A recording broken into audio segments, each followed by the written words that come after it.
ثم ينبغي على فريق العمل ثني الألواح الخشبية لكي تأخذ الشكل المناسب.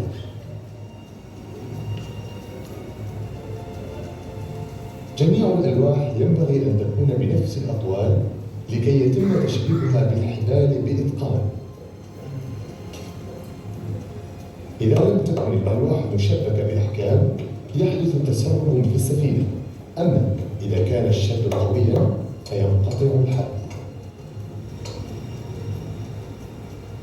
إنه عمل شاق تحت أشعة الشمس الساخنة، لكن شكل السفينة بدأ في الظهور شيئا فشيئا.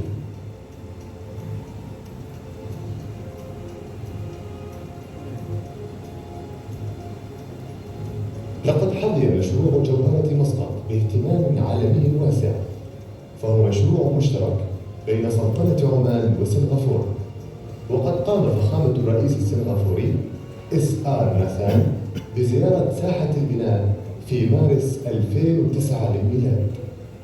ومع ارتفاع قامة السفينة على الشاطئ يزداد جمالها من الداخل والخارج.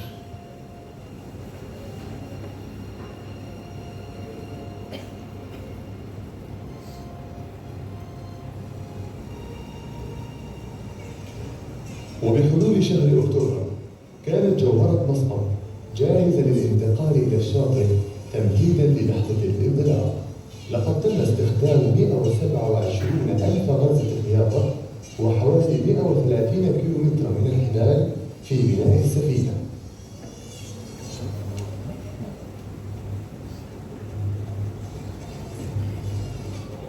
لقد كان الجميع في سباق مع الزمن والماء، وقد تم وضع الأجزاء الأخيرة من المسمار في وقت متأخر من الليل.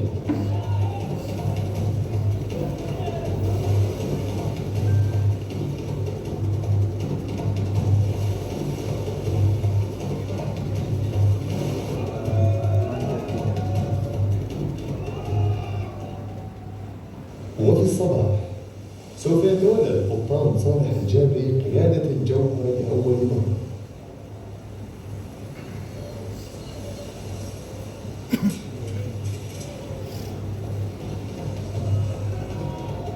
لقد أتى عشرات الأشخاص للمساعدة، وبعد جهد ضخم انزلقت جوهرة مسقط إلى البحر.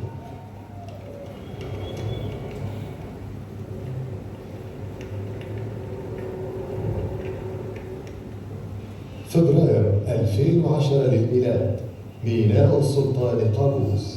إنها لحظة وداع مفعمة بالعواطف لدى بدء جوهرة مسقط رحلتها الطويلة إلى الشرق، مقتفية طرق التجارة القديمة.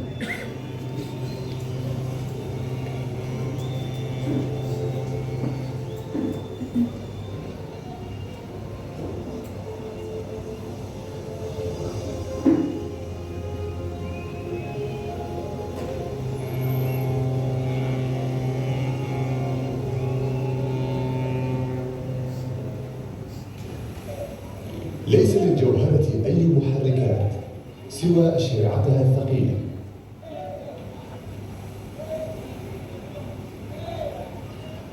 أما الأحوال المعيشية فوق سطح الجوهرة فهي صعبة، مؤن بسيطة وأسرة بدائية للنوم ونوبات مراقبة متواصلة كل 4 ساعات على مدى 5 أشهر تقريبا.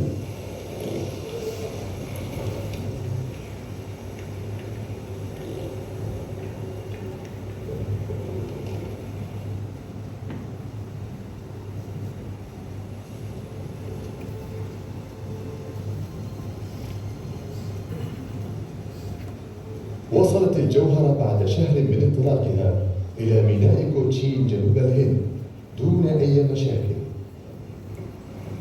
لكنها تعرضت لعاصفة شديدة خلال محطتها الثانية إلى سريلانكا، مما أدى إلى كسر صارييها. وبعد عملية بحث حثيثة تم العثور على شجرتين ضخمتين من الساج، وتم قطعهما وتشكيلهما وتركيبهما في موعد انطلاق المحطة التالية. تلك الرحلة الطويلة والشاقة عبر خليج البنغال العاصف.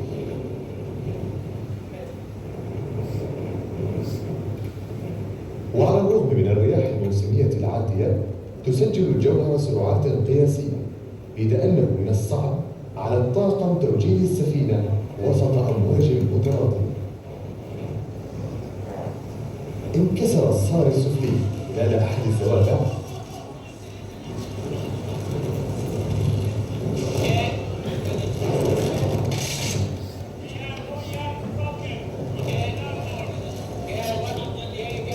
ونجا أحد أفراد الطاقم من إصابة خطيرة بأعجوبة.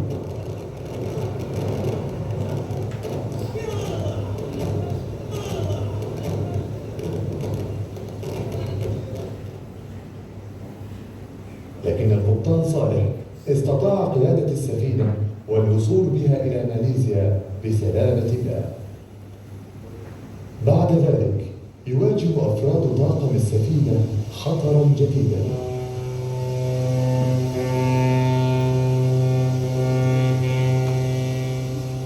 وهو الإبحار وسط مضيق ملقا المزدحم، حيث أن هناك إمكانية الاصطدام بسفن الشحن العملاقة.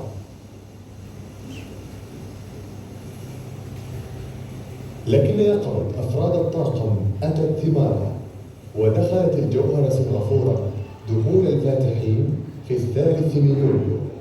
في انتظار الجوهرة استقبال حافل لدى دخولها مرفأ خليج كيبل.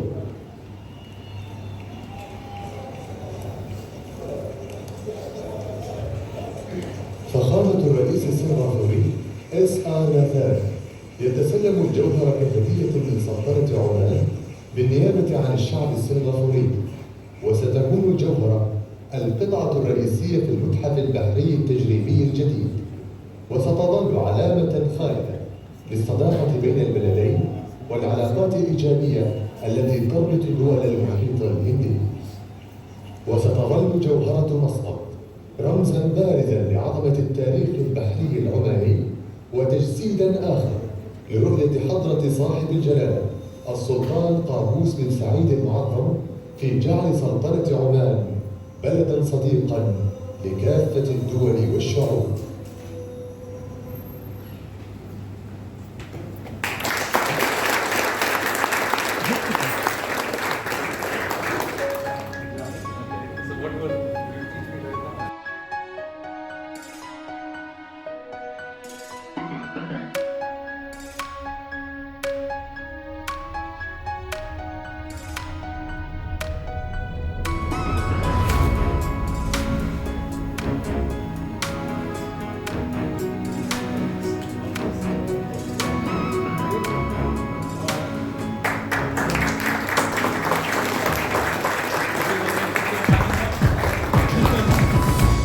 Being done also by traditional method. In fact, Babu Sankaran, who was the shipwright involved in that, is also working with us.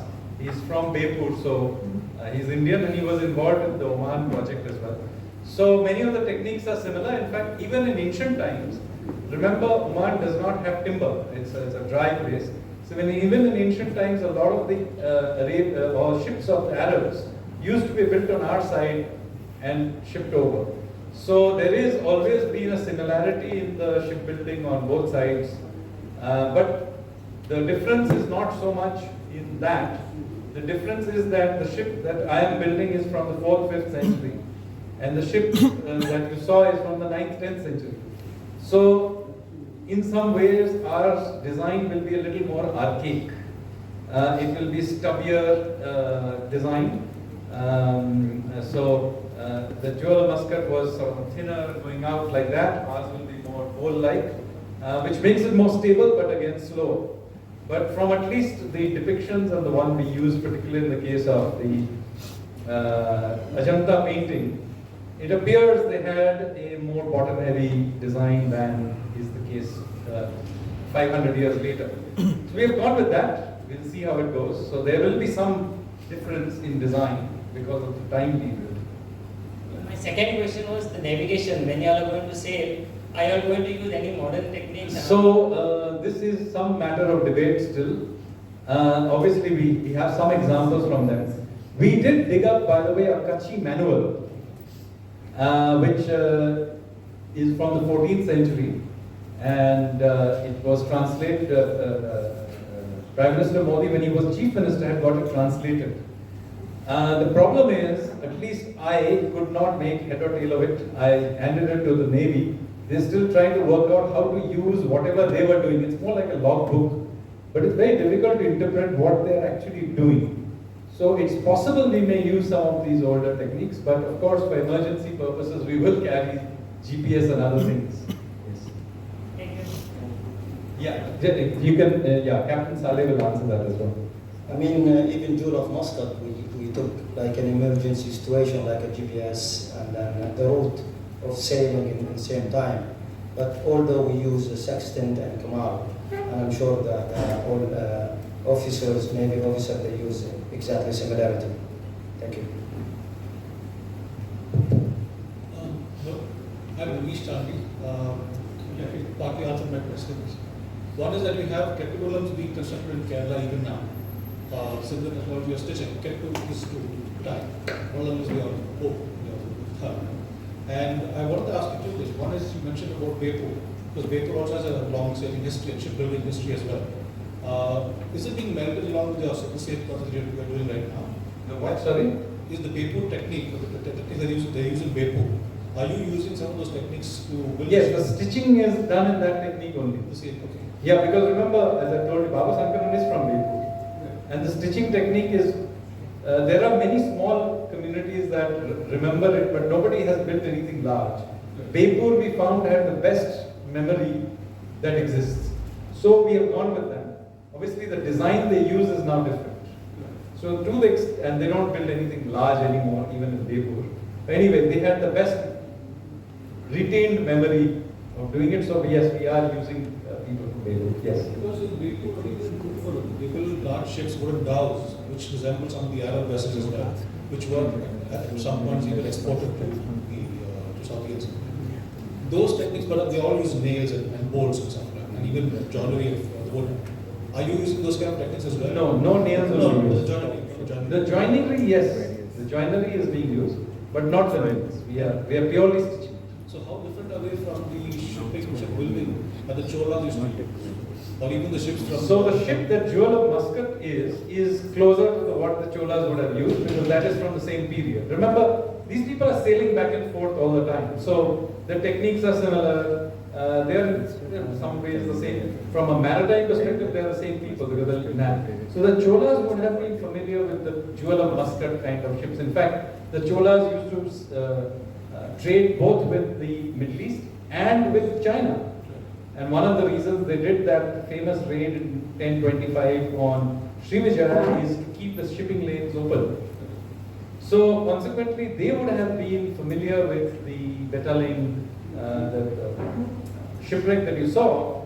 That may well have been sailing from China through past Singapore, they would have sailed to India as well under the Cholas, and then gone to Muscat. So, or wherever they went in Arabia. So that route was a heavily used one. So the Jewel of Muscat is probably similar to the ships that the Cholas would have used. As I said, ours is not very dissimilar, but there are some differences. Ours is 500 years older, so it's, as I said, a more heavier bottomed ship. Thank you.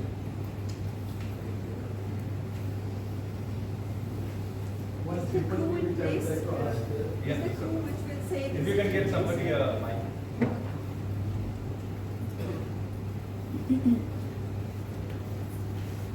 Have you put the crew in place?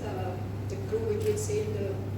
So it is being put together. This is something the Indian Navy is looking at, yes. It will need about 15 people. In fact, we are using, the Indian Navy is very kindly assisting, and the training of that group will be done. Yeah. And will it be a mix of nationals? No, we are going to go with only Indians to start with the first round. Once we are more confident in what on earth we are doing, then we will attempt other things. Right now, we are just going with a purely Indian group for this round. And what is the major learnings that you have taken from the trip? Well, our learnings is obviously this is a recreation. We're not trying to revive this technique. It can't be. It's an old technique.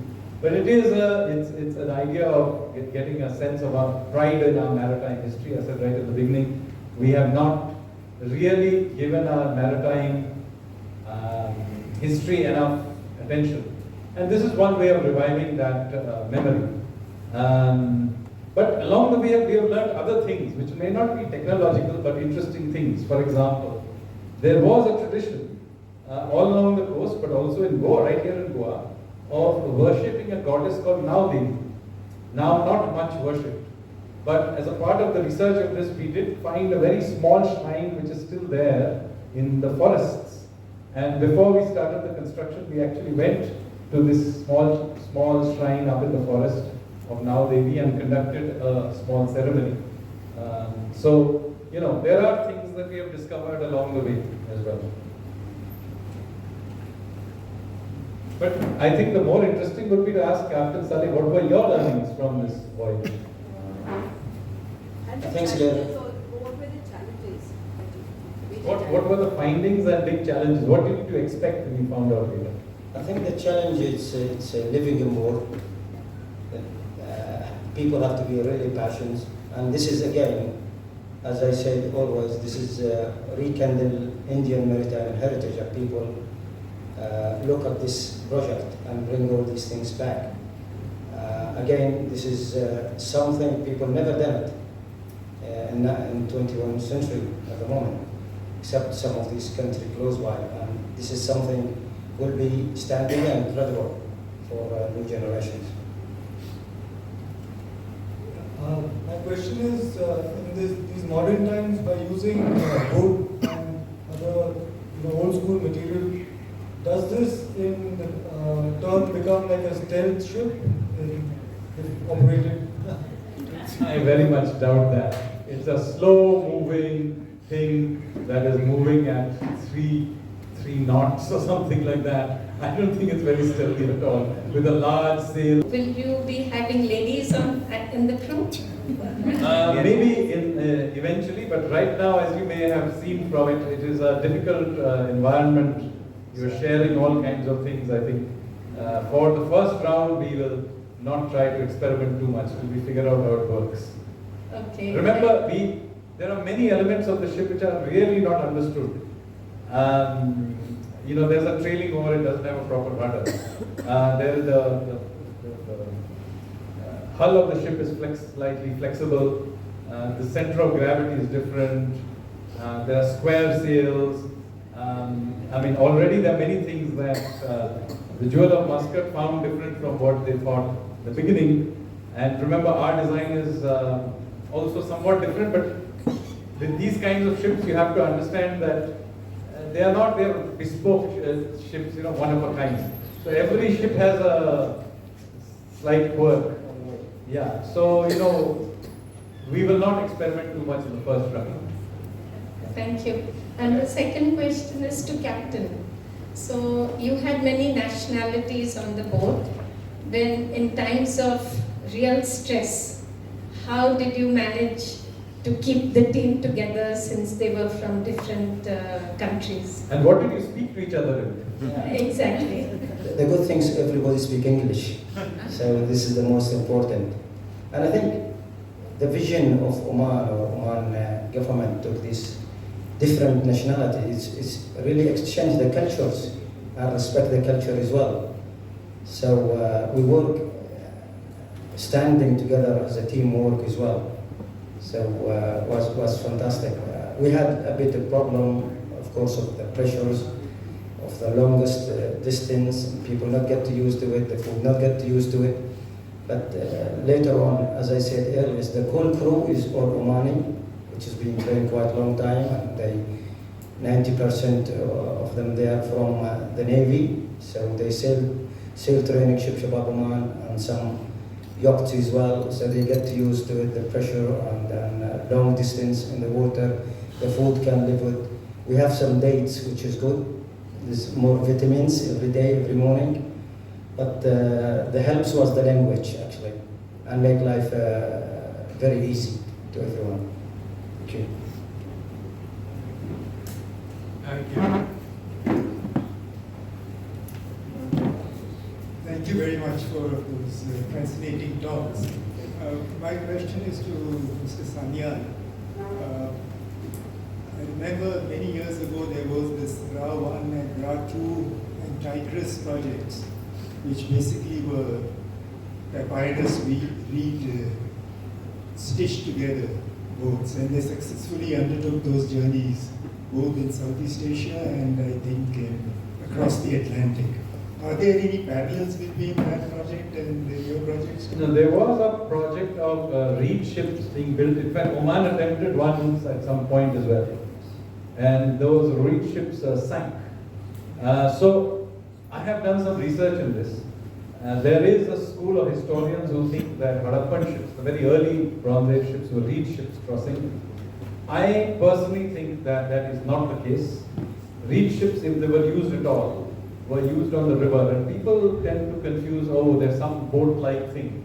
The riverine shipping and oceanic shipping are completely different. You know, it's like playing cricket and playing football, totally different sports. So I am quite certain that Harappan ships were wooden, and in any case, the experiment to do it, doing a ship, a reed ship, completely failed. The ship sank after a few kilometers. So I am at least of the view that even very, very early period ships were probably some sort of stitch ships. May not be the design I am doing. But the problem is, of course, we don't have any Harappan depictions of ships from that period. We know there were ports, we know there were trading, we just don't have any oceanic ships in depiction, at least not we have found now. There are some depictions of river ships, but we should, river boats, but I strongly urge people not to extrapolate one onto the other.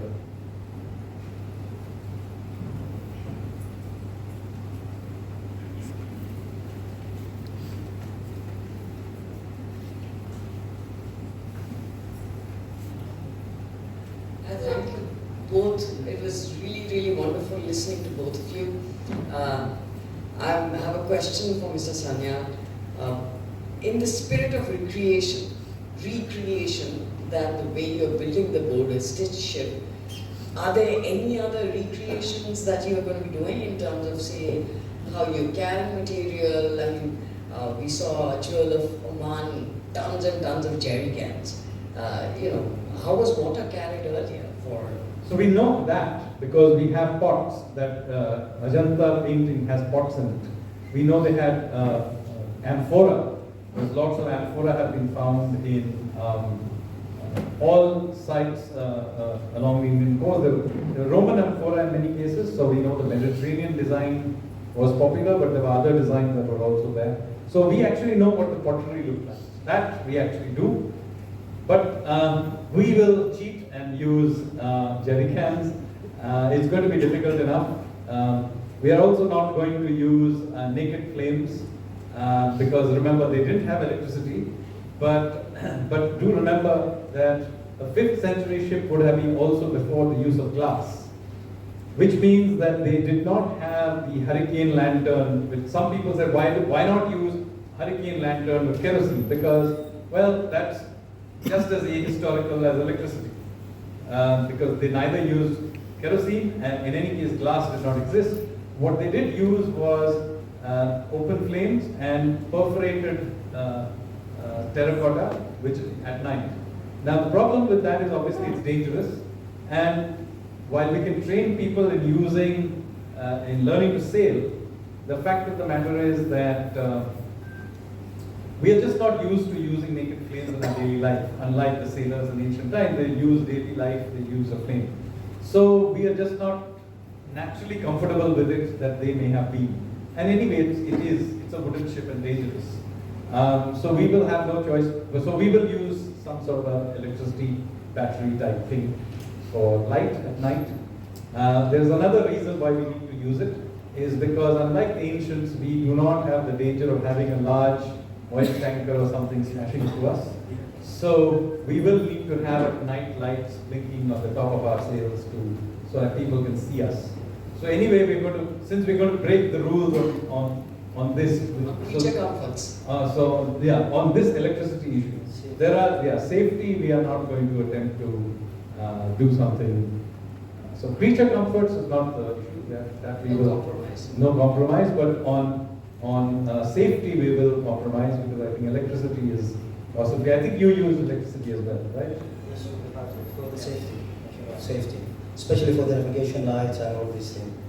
Because in this region is thousands of ships crossing around, so part of the nation's safety, you have to get the rules right to your ship. Is there any possibility of using solar on the mast? Sorry? Solar on the mast, no. This is going to get flung around much more. Once we understand how it works, maybe in the next round we will attempt all this. The first round we will try and do it as minimalist as possible. No other distraction. Yeah. And how does one stay updated on this project? It's a fascinating project. So I occasionally tweet it out on it, but we will name it in a few months' time. And then I am hoping to give it its own X handle, and we will put stuff on it. Okay, one last question. You have used about 130 kilometers of steel for the stitching. Yeah. Does it need any special treatment, chemical treatment or something to protect it from the salty air? Yes, we use goat's fat. Goat's fat? Goat fat. Yeah, to stop and pinch the holes and stop water going inside. And works fantastic. It works very, very well. So we are using a different system. We are using in the Indian case, we are using coconut oil and then using it over and over again, and basically it's put in salt water, taken out again, and so it's seasoned repeatedly. In 16th century, similar stitch boats used to come to Goa, especially to take spices and rice. And when they were there, they used to be painted with cashew kernel oil to protect it from the salty. So it is specially Goan made. So that's also. Yeah. So various things are needed at different points. The ropes are, at least in our case, not in goat fat, but in coconut oil. In the case of the gaps, we are using a gum called kudrus, and then we are also using sardine oil at various places, which I am told goes away, but I'm hoping. How does it smell? Can you still smell the sardine oil afterwards? I will not tell you.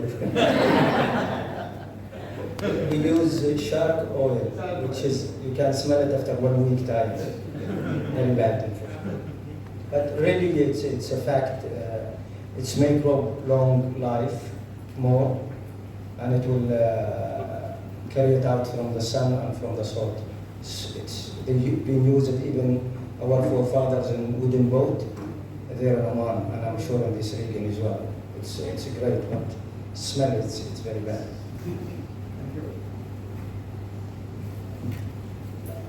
Captain Saleh, what an amazing, wonderful journey you have had. And thank you so much for sharing with us. And I'm sure there will be some more stories a bit later with some of us. But thank you so much for coming to the International Centre Goa and telling us your story in pictures, in words, and just about in every other way. Mr. Sanyal, all the best to you and your large team. We're wishing happy completion of the stitched ship, and may she soon sail upon the seas.